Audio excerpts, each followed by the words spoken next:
আজকে আমি আলোচনা করব ধনু রাশি ধনু লগ্ন নিয়ে। এই যে কুম্ভ থেকে মিনে শনি চলে গেছে, সবাই নানান রকম দুশ্চিন্তা করছে, আপনাদের কি হবে? কিন্তু সবার আগে বলি, আমাদের আলোচনা যদি আপনাদের ভালো লাগে, আপনারা আমাদের চ্যানেলকে ফলো করবেন, কমেন্টে লিখবেন, তাহলে আপনাদের সুবিধা অসুবিধাগুলো আমরা বুঝতে পারবো। যাই হোক, ধনু রাশি ধনু লগ্ন কিন্তু পারিবারিক ক্ষেত্রে এবং আপনার মাকে কিন্তু সেবা করবেন, মায়ের সেবা করতে হবে, মা কিন্তু শরীর এইদিকে যত্ন, মানে নজর রাখতে হবে আপনাদের। এবং আপনাদের কিন্তু নানান দিক থেকে নানান অশান্তি জীবনে আসতেই পারে, বিশেষ করে পারিবারিক ক্ষেত্র এবং অন্যান্য ক্ষেত্রে আপনাদের কর্মক্ষেত্রেও নানানভাবে নানান ধরনের অশান্তি আসতে পারে।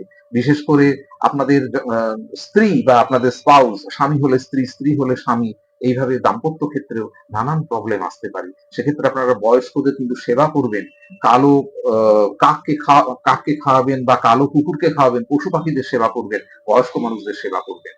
আপনারা যে কোনো সমস্যায় আমাদের সঙ্গে যোগাযোগ করবেন, আমরা নিশ্চয়ই আপনাদের সাহায্য করব। নমস্কার।